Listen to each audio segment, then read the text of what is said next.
Hello everyone, आप सभी लोग कैसे हैं। आशा कर रहे हैं स्वस्थ होंगे, मस्त होंगे और आप सभी लोगों की पढ़ाई बहुत ही ज़बरदस्त तरीके से चल रही होगी। मेरा नाम इंद्रेश कुमार है और मैंने यूजीसी नेट जीआरएफ 2025 के दिसंबर एग्जाम में क्वालिफाइड किया है विद 99.82 परसेंटाइल के साथ। 24 कब 2024 के दिसंबर में क्वालिफाइड किया। ठीक है, तो इस समय जो मेरी एंशिएंट हिस्ट्री की जो सीरीज चल रही है उसमें कई टॉपिक कंप्लीट करवाए जा चुके हैं, जिनमें प्राचीन भारतीय इतिहास के स्रोतों में साहित्यिक स्रोत, पुरातात्विक स्रोत और विदेशी यात्रियों के विवरण को कंप्लीट करवाया जा चुका है। आज जिस सीरीज की बात चल रही थी उसमें चल रहा है पाषाण काल। पाषाण काल में मैंने पूरा पाषाण काल के 3 पार्ट डिवाइड थे: निम्न पुरा पाषाण काल, मध्य पुरा पाषाण काल और उच्च पुरा पाषाण काल। कल मैंने उच्च पुरा पाषाण करवाया था, जिसमें मैंने बताया था इसके जो टाइम पीरियड है 40,000 ईसा पूर्व से 9,000 ईसा पूर्व तक था। ठीक है, ये चीज़ें बताई थी मैंने। इसके अंतर्गत उपकरण भी बताया था: ब्लेड है, ब्यूरिन है, छेदक है, स्क्रैपर है आदि। अब इससे कुछ, क्योंकि उच्च पुरापाषाण काल और मध्य पुरापाषाण काल का जो टाइम पीरियड है बिल्कुल एक टाइम पीरियड में ये यहाँ से तुरंत इससे मेल खाता है, क्योंकि ये उच्च पुरापाषाण काल जस्ट 9,000 यानी 9,000 यहाँ भी आ जाएगा। ठीक है, तो ये टाइम पीरियड जो मध्य पाषाण काल का जो टाइम पीरियड है वो टाइम पीरियड कितना है? 9,000 ईसा पूर्व से लेकर 9,000 ईसा पूर्व से लेकर 9,000 ईसा पूर्व से लेकर 4,000 ईसा पूर्व तक है। ठीक है, तो इसके अंतर्गत भी कुछ इसी तरह के उपकरण मिलेंगे जिस तरह के उपकरण इसमें देखने को मिलते हैं। ठीक है, मानव विकास की प्रक्रिया तीव्र हो चुकी थी, जलवायु शुष्क एवं गर्म हो चुकी थी, ये चीज़ मैंने बताई थी। नए चकमक पत्थरों का प्रयोग किया जाने लगा था, पशुओं को धीरे धीरे पालना स्टार्ट हो गया था, और क्या खाना बदोश और घुमक्कड़ जीवन से लोग जी रहे थे। लेकिन अब क्या होगा, थोड़ा थोड़ा सुधार आएगा। तो आज जिस टॉपिक पे बात होगी वो टॉपिक होगा मध्य पाषाण काल, और नेक्स्ट डे बात होगी किस पे? नवपाषाण काल पे। ठीक है, तो आज जिस टॉपिक की बात होने जा रही है वो बात होगी मध्य पाषाण काल। अब इसे बताना है कि मध्य पाषाण काल इसे क्यों कहा गया। ठीक है, तो जो सबसे पहले जो बात आएगी वो मध्य पाषाण काल, यानी ऐसा काल जो नवपाषाण काल और पुरापाषाण काल के मध्य पाया जाता है। यानी मध्य पाषाण काल, नवपाषाण काल और पुरापाषाण काल के मध्य के संक्रमण काल को क्या कहा जाता है? मध्य पाषाण काल के नाम से जाना जाता है। तो ये टॉपिक तो कंप्लीट करवाया जा चुका है, पहला वाला जो पुरापाषाण काल है। तो आज जिस टॉपिक की बात होगी उसका नाम है मध्य पाषाण काल। ये टॉपिक कंप्लीट हो चुका है। ठीक है, तो आज इसकी बात हो रही है। चल क्यों नहीं रहा भाई। ठीक है, तो आज जिस टॉपिक की बात हो रही है उसका नाम है मध्य पाषाण काल। मैंने बताया ये कुछ उच्च पुरापाषाण काल से मिलता जुलता है। ठीक है, तो यानी मध्य पाषाण काल क्यों कहा गया? क्योंकि इस काल के कुछ उपकरण जो हैं, क्योंकि इस काल के जो कुछ उपकरण हैं वो किससे मिलते जुलते हैं? इस काल के कुछ उपकरण जो हैं वो किससे मिलते जुलते हैं? इस काल के कुछ उपकरण जो है अपेक्षाकृत छोटे पाए गए। इस क्या हो गया भाई?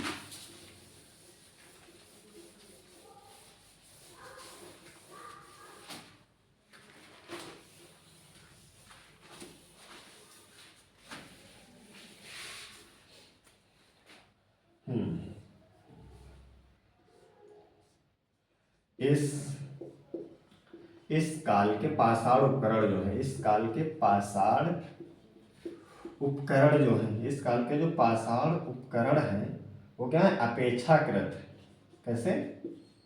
अपेक्षाकृत। चल क्यों नहीं रहा भाई?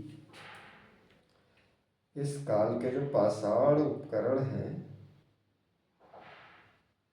वो अपेक्षाकृत, इस काल के जो पाषाण उपकरण हैं वो अपेक्षाकृत छोटे पाए गए। कैसे? अपेक्षाकृत छोटे पाए जाते हैं। छोटे पाए गए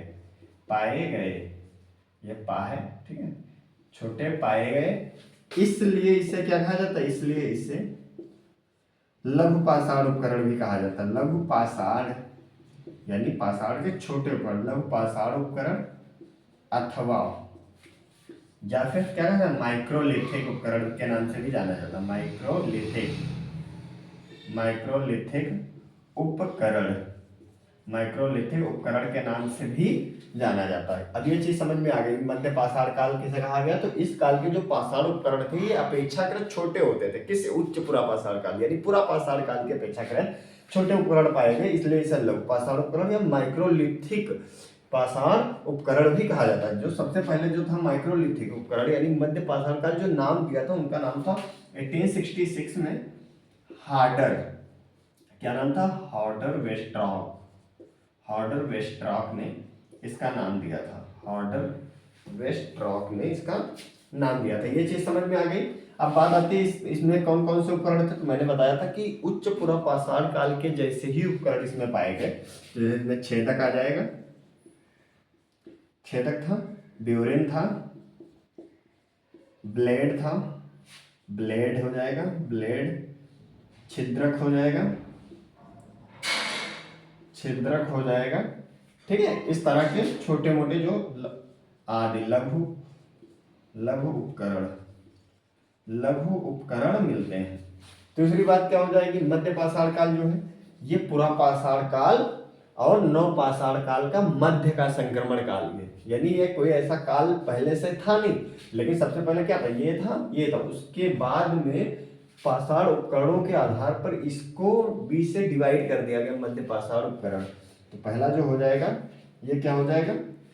मध्य पाषाण उपकरण, यानी इसमें हो जाएगा पुरा पाषाण काल, पुरा पाषाण काल और नवपाषाण काल के संक्रमण काल को, संक्रमण क्या हो जाएगा? संक्रमण काल को किस नाम से जाना जाता? मध्य पाषाण काल के नाम से जाना जाता। मध्य पाषाण काल के नाम से जाना जाता है, ठीक है। ये चीज समझ में आ गई। पुरा पाषाण काल और नव पाषाण काल के संक्रमण काल को मध्य पाषाण काल के नाम से जाना जाता है। इसके उपकरण जो मिलते थे वो अपेक्षाकृत छोटे पाए गए। ये चीज समझ में आ गई होगी। अब ये बात आती है यहाँ पे डेवलप विकास कैसे हो रहा है। तो मानव के जो विकास की प्रक्रिया थी वो तीव्र हो गई थी। कैसी थी? मानव के जो विकास की प्रक्रिया थी वो तीव्र हो गई थी। तो मानव के विकास की प्रक्रिया तीव्र हो गई थी। मानव के विकास की प्रक्रिया तीव्र हो गई थी, ठीक है। शवों को दफनाया जाने लगा था। क्या मिल गई थी? शवों को दफनाने की व्यवस्था होने लगी थी। तो शवों को दफनाया जाने लगा था। शवों को दफनाया जाने लगा। पशुपालन के साक्ष्य मिले। पशुपालन के साक्ष्य मिलते हैं। पशुपालन के साक्ष्य मिलते हैं। मानव के अस्थिपंजर के साक्ष्य मिलते हैं। मानव के अस्थिपंजर, यानी भारत में सबसे पहले मानव के अस्थिपंजर के साक्ष्य मिले। अस्थिपंजर के साक्ष्य मिले। शवों को दफनाया जाने लगा था, ठीक है। पशुपालन के साक्ष्य मिलने लगते, मानव के अस्थिपंजर के साक्ष्य मिलने लगते। जैसा क्या हुआ, इस समय की जो जलवायु थी क्या हो गई? जलवायु जो थी गर्म व शुष्क हो गई। गर्म व शुष्क हो गई। जनजीवन संभव, यानी जनजीवन जो था विकास के क्रम में आगे की तरफ बढ़ गया। जनजीवन जो था विकास के क्रम में आगे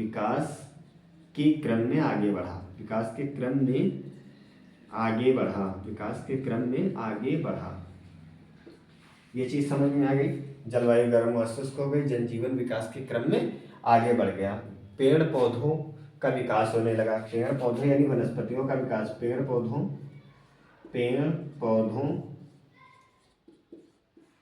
व जीव जंतुओं का विस्तार होने लगा, यानी एक क्षेत्र से दूसरे क्षेत्र में आने जाने लगी। ये चीज समझ में आ गई। ये हो गया। इसके बाद मेसोलिथिक जो शब्द है इसका तो मैंने बता दिया, हार्डर वेस्ट्रॉक ने 1867 में करा था। अब बात आती है 1867 में, यानी मध्य पाषाण काल की जो सबसे पहले जानकारी जो मिलती है, यानी इस टॉपिक की जो सबसे पहले जो जानकारी मिलती है वो मिलती है सीएल कार्लाइल को। किसको? सीएल कार्लाइल को। विंध्य क्षेत्र, सीएल कार्लाइल को विंध्य क्षेत्र में पाषाण उपकरण मिलते हैं। पाषाण उपकरण मिलते हैं कैसे? तो पाषाण उपकरण तो मिलते हैं, लेकिन किस टाइप के मिलते हैं? तो मेसोलिथिक यानी माइक्रोलिथिक पाषाण उपकरण मिलने लगते हैं। मध्य विंध्य क्षेत्र में मिलते हैं सीएल कार्लाइल को, यानी सबसे पहले जो मध्य पाषाण काल की जानकारी होती है वो सीएल कार्लाइल को होती है। इसी काल में क्या होने लगा? तीर कमान का भी विकास हुआ। इसी काल में क्या लिख सकते हैं, यहाँ देख लो, इसी काल में तीर कमान का विकास हुआ। तीर कमान का विकास, इसी काल में तीर और कमान का विकास होने लगा। ठीक है, कब्रिस्तान का उत्खनन होने लगा, शवों को दफनाने की प्रथा, ये सारी चीजें हो चुकी हैं। ठीक है, तीर कमान का विकास होने लगा है, कब्रिस्तानों का उत्खनन होने लगा। कब्रिस्तानों का उत्खनन हुआ। अब ये दिख रहा है जलवायु, वनस्पतियों का विकास होने लगा।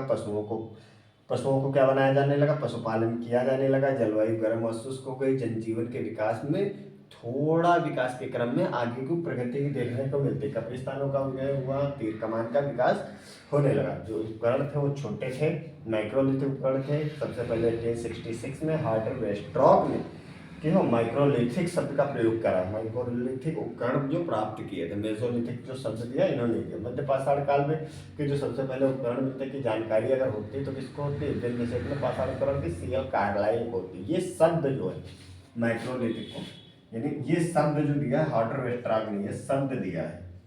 ठीक है, इस शब्द की जानकारी होने लगती है। अब बात आती है कि इसके कुछ प्रमुख पुरास्थल है। क्या है? पुरास्थल है, यानी कुछ ऐसे स्थलों की बात करी जा रही है। आप देखते हैं तो इसके उपकरणों की बात कर ली जाए। मध्य पाषाण कालीन जो पुरास्थल है वो क्या है? गुजरात में मिलते हैं, राजस्थान में मिलते हैं, कर्नाटक हो गया, तमिलनाडु हो जाएगा, और क्या हो गया? बिहार हो जाएगा, उत्तर प्रदेश हो जाएगा। यानी मध्य पाषाण काल के जो उपकरण मिलते हैं या उस समय का जो जनजीवन के साक्ष्य मिलते हैं वो कहाँ कहाँ मिलते हैं ये देख लेते हैं। ठीक है, तो जो सबसे पहला जो साक्ष्य आता है वो गुजरात का लंघनाज आता है। क्या आता है? अब मान लीजिए गुजरात है, ठीक है, तो गुजरात के लंघनाज जो है, लंघनाज जो सबसे महत्वपूर्ण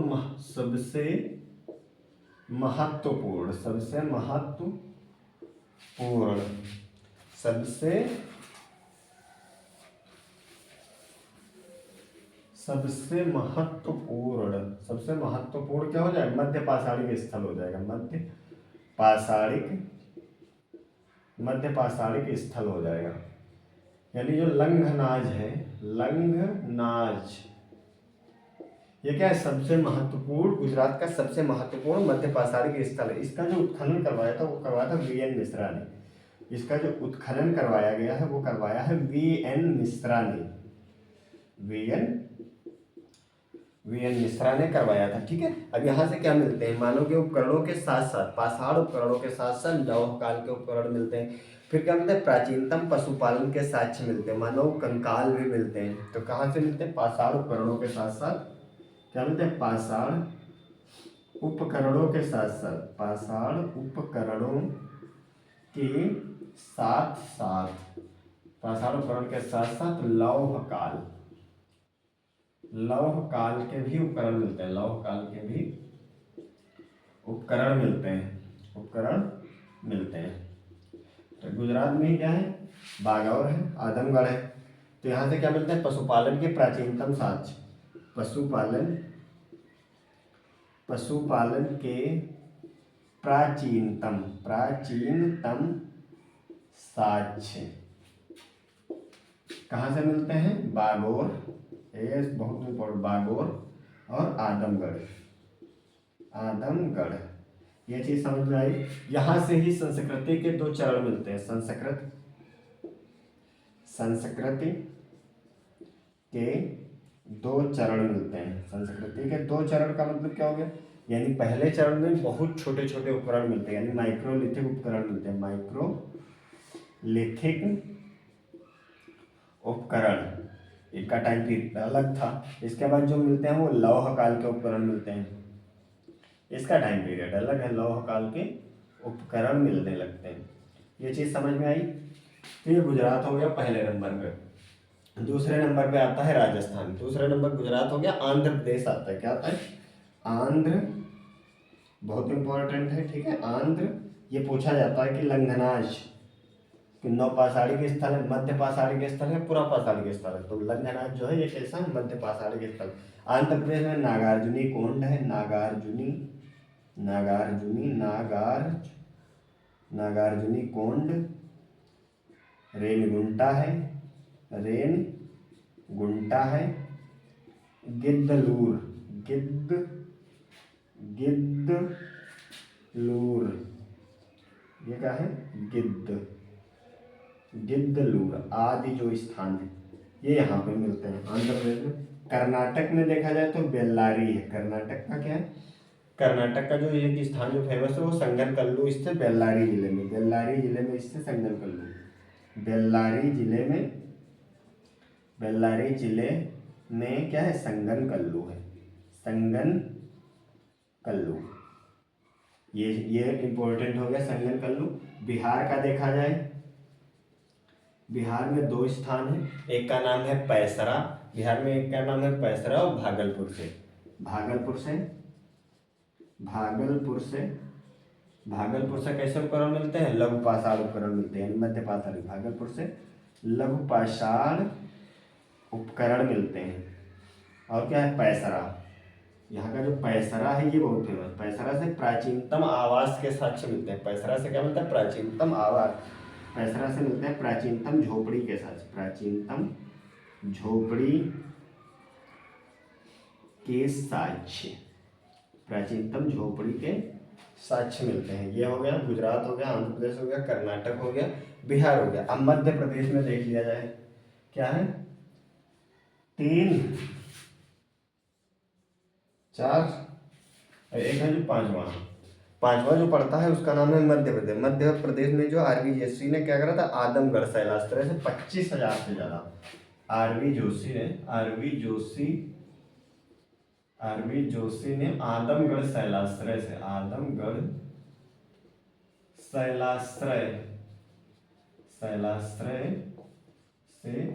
25,000 लघु पाषाण उपकरण प्राप्त किए, लघु पाषाण उपकरण प्राप्त किए। ये चीज समझ में आ गई। 5वें नंबर पे हो जाता है पश्चिम बंगाल का बर्दवान जिला, वीरभानपुर। छठा हो जाएगा पश्चिम, ये बिंदी क्यों आ जाती है भाई? पश्चिम बंगाल का वीरभानपुर जिला, बर्दवान जिला, वीरभानपुर से क्या मिला? वीरभानपुर से उत्खनन कार्य करवाया था बीबी लाल ने, वीरभानपुर में उत्खनन कार्य करवाया था। तो यहाँ से किस चीज़ के 282 लघु पाषाण, वीरभानपुर से 282 लघु पाषाण उपकरण मिले, लघु पाषाण उपकरण मिलते हैं। क्या मिलते हैं? 282 लघु पाषाण उपकरण मिलते हैं। उसके बाद आता है 7वें नंबर पे उत्तर प्रदेश। उत्तर प्रदेश में कई क्षेत्र आते हैं, जैसे मिर्जापुर क्षेत्र जो है, एक है मिर्जापुर क्षेत्र, दूसरा है प्रतापगढ़ क्षेत्र है। क्या है? प्रतापगढ़ क्षेत्र हो गया। प्रतापगढ़ क्षेत्र के बाद एक और क्षेत्र आता है प्रयागराज वाला। क्या आता है? प्रयागराज। ये हो गया, ये मिर्जापुर क्षेत्र हो गया। और संत कबीर नगर भी आता है इसी में। संत कबीर नगर से चौथा क्षेत्र जो आता है संत कबीर नगर, यहाँ से मिलता है लहुरा देव। क्या है? लहुरा देव से प्राचीनतम खेती के साक्ष्य मिलते हैं। लहुरा देव से प्राचीनतम। इससे पहले क्या था? इससे पहले था प्राचीनतम खेती के साक्ष्य मिलते थे मेहरगढ़ से, लेकिन वर्तमान में क्या है? लहुरा देव। तो प्राचीनतम खेती के साक्ष्य, प्राचीनतम खेती धान के साक्ष्य, प्राचीनतम खेती का मतलब धान के साक्ष्य जो मिलते हैं, धान के साक्ष्य मिलते हैं। चावल, इससे पहले क्या था? ये वर्तमान में है, लेकिन इससे पहले इससे पहले पहले क्या था, इससे पहले था मेहरगढ़। क्या था? मेहरगढ़। लेकिन अब ये नया स्थान हो चुका। अगर प्रयागराज क्षेत्र की बात करी जाए तो इसमें चौपानी मांडो और कपासी कला आता है। प्रयागराज में क्या आता है? चौपानी मांडो, ये फेमस स्थान है चौपानी मांडो। और एक है कपासी कला। क्या है? कपासी कला। तो ये जो चौपानी मांडो है, चौपानी मांडो से मिलता है, क्या मिलता है चौपानी मांडो से? हाँ, चौपानी मांडो से मिलता है विश्व का प्राचीनतम हस्तनिर्मित मृद भांड का छाल। तो क्या मिलता? हस्तनिर्मित मृद भांड,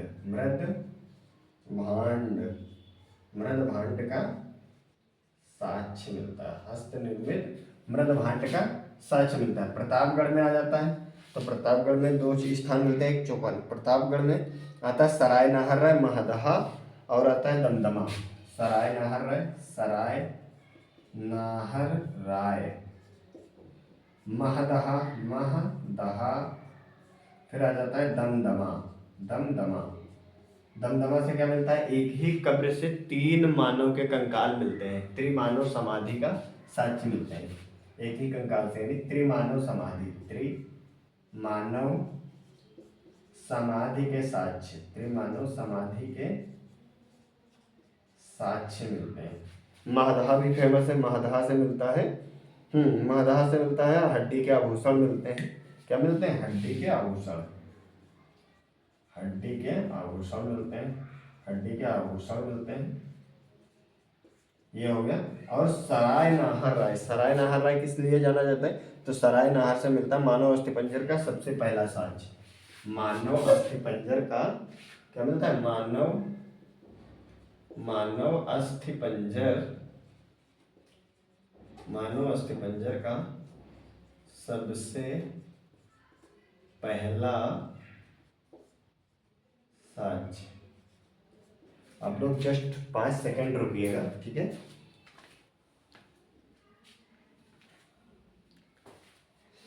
ठीक है, सही है। तो गुजरात हो जाता है इसमें, गुजरात हो गया है, आंध्र प्रदेश हो गया, कर्नाटक हो गया, बिहार हो गया। आरवी जोशी, यानी ये कहाँ से हो जाता है? मध्य प्रदेश का। आरवी जोशी आजमगढ़। फिर हो जाता है पश्चिम बंगाल, हो जाता है उत्तर प्रदेश भी आ जाता है। एक और बचा है शायद, तमिलनाडु बचा है। हाँ, तो एक है 8वां, यानी तमिलनाडु से जो है टेरी स्थल, तमिलनाडु से मिलते हैं टेरी स्थल नाम है। तो तमिलनाडु का जो टेरी स्थल है, ये क्या? बालू का स्तूप है, यानी हवाओं से बालू के चलने से क्या बन जाते हैं? बालुओं के निक्षेप बन जाते हैं। तो टेरी उन्हें बोला जाता है। टेरी क्या होता है? बालू के निक्षेप, यानी बालू के बन जाते हैं। अब एक है उड़ीसा में कुचाई। ये बहुत पूछा जाता है। उड़ीसा का है कुचाई। ठीक है, तो मैंने मध्य पाषाण काल की बात चल रही थी, शायद ये टॉपिक कंप्लीट हो चुका है पूरा। ठीक है, तो बात चल रही थी मध्य पाषाण काल की। तो मैंने मध्य पाषाण काल में बताया था जो इसका टाइम पीरियड है वो है 9000 ईसा पूर्व से लेकर 4000 ईसा पूर्व के मध्य। ठीक है, इसके बारे में मैंने बताया था कि मध्य पाषाण काल की जो सबसे पहले जो जानकारी मिलती है, सीएल कार्लाइल को विंध्य क्षेत्र से इसके उपकरण मिलने लगते हैं। अब मध्य पाषाण काल में मध्य पाषाण काल में अपेक्षाकृत इससे जो पहले, यानी पूरा पाषाण काल से उपकरण क्या मिलने लगते हैं? छोटे छोटे मिलने लगते हैं अपेक्षाकृत। इसलिए इन्हें लघु पाषाण उपकरण या फिर माइक्रोलिथिक उपकरण के नाम से जाना जाने लगता है। ठीक है, मध्य पाषाण काल का नाम जो पड़ा वो पुरा पाषाण काल और नव पाषाण काल के बीच, यानी संक्रमण के काल के हिसाब से रखा गया। ये चीज मैंने बताई। इसके अलावा मैंने बताया कि इसमें उच्च पुरा पाषाण काल जैसे ही उपकरण मिलते हैं, जैसे छेदक हो गया, ब्यूरिन हो गया, ब्लेड हो गया, छिद्रक हो गया। ठीक है, ब्लेड है। तो इस तरह के जो उपकरण देखने को मिलते हैं। फिर मैंने बताया कि यहाँ की जो जलवायु थी वो क्या हो गई थी? शुष्क हो गई थी। यहाँ की जलवायु शुष्क व गर्म हो गई थी। पशुपालन के साक्ष्य मिलने लगते हैं। जीवों में प्रगति, जीवों के विकास का जो क्रम है वो आगे बढ़ने लगता है और धीरे धीरे क्या हो जाए, मानव जो है आदि मानव से मानव बनने की प्रक्रिया में तीव्र हो जाता है, सीधा खड़ा होने लगता है।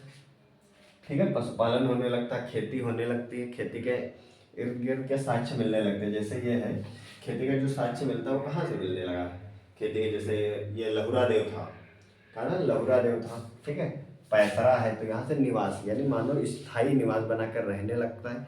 उससे समय का ज्ञान होने लगता है। ठीक है, इस तरह इस अभी तक बहुत सारे जो थे पाषाण उपकरण के साथ साथ क्या होने लगे, पशुपालन, जीवों का विकास तेजी से आगे बढ़ने लगता। मैंने बताया था पूरा पाषाण काल में होमो सेपियंस का विकास हो चुका था, यानी जो मानव सीधा चलता था। ठीक है, तो पशुपालन हो जाता। उसके बाद मैंने बताया था कि कुछ इसी काल में तीर कमान का विकास हो जाता है। पशुओं के शिकार में भी परिवर्तन देखने को, मानव के शिकार करने में परिवर्तन देखने को मिलता है। ठीक है, कब्रिस्तानों का उत्खनन होने लगता है, शवों को दफनाया जाने लगता है। इसके जो प्राचीन प्रमुख पुरास्थल की बात करी जाती है तो गुजरात में आता है लंगनाथ, जो सबसे महत्वपूर्ण लघु पाषाणिक उपकरण मध्य पाषाणिक स्थल माना जाता है। इसका उत्खनन जो करवाया था वो वीएन मिश्रा ने करवाया था। इसमें पाषाण उपकरणों के साथ साथ लौह काल के उपकरण भी देखने को मिलते हैं। यहीं से पशुपालन के प्राचीनतम साक्ष्य मिलते हैं, जैसे बागोर हो गया, आदमगढ़ हो गया। ठीक है, संस्कृति के 2 चरण मिलते हैं, यानी कुछ ऐसी टाइम पीरियड के हिसाब से छोटे छोटे उपकरण मिलते हैं, उसके पश्चात लौह काल के बड़े उपकरण मिलने लगते हैं। आंध्र प्रदेश आ जाता है, जिसमें नागार्जुनी कोंड है, रेनीगुंटा है, गिद्धलूर आ जाता है। उड़ीसा की बात आती है तो कुचाई आ जाता है। तमिलनाडु में टेरी स्थल का मतलब होता है यानी बालुओं के जो निक्षेप बन जाते हैं उन्हें टेरी स्थल बोला जाता है। कर्नाटक में बेल्लारी जिले में संगनकल्लू आ जाता है। बिहार में पैसरा हो गया, और भागलपुर से लंपासा उपकरण के साक्ष्य मिलते हैं।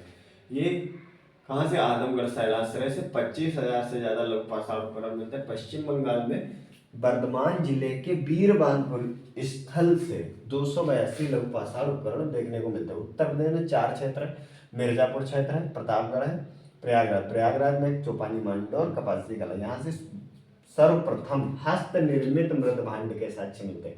ठीक है, यह संत कबीर नगर, यहाँ से लहुरा देव मिलता है, जहाँ से प्राचीनतम धान की खेती के साक्ष्य मिलते हैं। और क्या हो गया, ये चीज मैंने बता दी। प्रतापगढ़ में सराय नाहर राय हो गया, जहाँ मानव अस्थिपंजर का सबसे पहला साक्ष्य मिलता है। महादाह से हड्डी के आभूषण मिलते हैं, मृग श्रृंग के छल्ले मिलते हैं, मृग श्रृंग। फिर क्या क्या, दमदमा से त्रिमानव समाधि के साक्ष्य, यानी एक ही कंकाल से 3 मानव समाधियों के स्थान मिलते हैं। मिर्जापुर क्षेत्र का एक जो फेमस है मोरहना पहाड़, क्या है, मोरहना पहाड़, यहाँ से लिख लेते हैं। इसमें जो आ जाएगा मिर्जापुर क्षेत्र का जो है मोरहना पहाड़, मोरहना पहाड़। एक है बगही खोर, एक है लेखैया। ये 3 स्थान जो है यहीं से मिलते हैं मिर्जापुर क्षेत्र। तो यहाँ से 17 नर कंकाल मिलते हैं, 17 नर कंकाल, यहाँ लिख लो, इसमें लिख लो 17 नर। मोरैना पहाड़ से बैलगाड़ी का चित्र मिलता है, बैलगाड़ी का चित्र। ठीक है, तो आज पाषाण काल में मैंने उच्च पुरा पाषाण काल करवा दिया था, यानी पुरा पाषाण काल में 3 पाषाण काल हो गए थे, उसके बाद मध्य पाषाण काल हो गए थे। हम कल जिस नेक्स्ट टॉपिक पर बात करेंगे वो 9 पाषाण काल होगा, जिसका टाइम पीरियड 9000 ईसा पूर्व नहीं 4000 ईसा पूर्व से लेकर कितना होगा, 2500 ईसा पूर्व तक होगा। और 2500 से लेकर 1500 ईसा पूर्व तक वैदिक काल चलेगा, और फिर 1500 से 600 ईसा पूर्व तक चलेगा उत्तर वैदिक काल। ठीक है, उसके बाद सिंधु घाटी, हड़प्पा, ये सारी चीज़ें पढ़ाई जाएंगी क्रम से। तो आशा कर रहे हैं हम ये सीरीज पसंद आ रही होगी आप लोगों को काफ़ी, और अगर आप लोगों को काफ़ी ये सीरीज पसंद आ रही है तो आप लोग इसे कृपया लाइक करें, शेयर करें और एक प्यारा सा कमेंट जरूर छोड़ दें कमेंट बॉक्स में। तब तक के लिए जय हिंद, जय भारत।